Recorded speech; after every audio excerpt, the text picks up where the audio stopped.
решение, которым должен вас уведомить.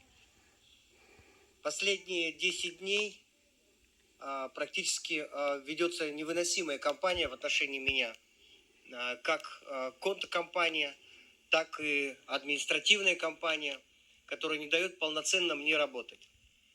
Сейчас и представлять интересы, встречаться с избирателями, себя пропагандировать, свои идеи и так далее, заключается только в одном. В судебных разбирательствах меня туда просто втянули.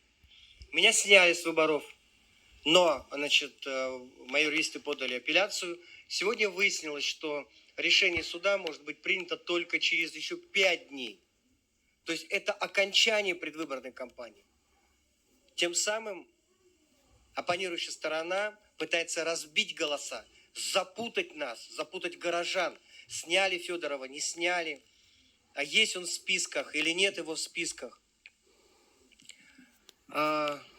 Здесь в бюллетене в избирательном. Таким образом, запутывая, мне не дают нормально, полноценно вести кампанию. Это умышленная акция, это акция против вас. Вы должны понимать, что это невозможность дать горожанам выбрать своего кандидата. В 2018 году такое уже было. И мы выбрали альтернативного кандидата. У меня было длинное время, когда я мог полностью посвятить все время к избранию нового кандидата.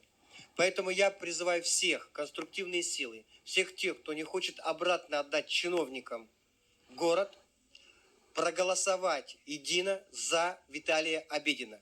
Я готов возглавить его штаб предвыборный и вместе с ним идти на благо города, работать в администрацию города Якутска.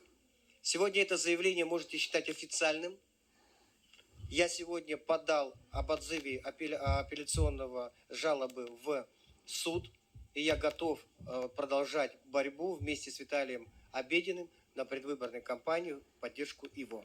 Прошу всех альтернативных кандидатов объединиться и работать на благо города, во благо одного кандидата.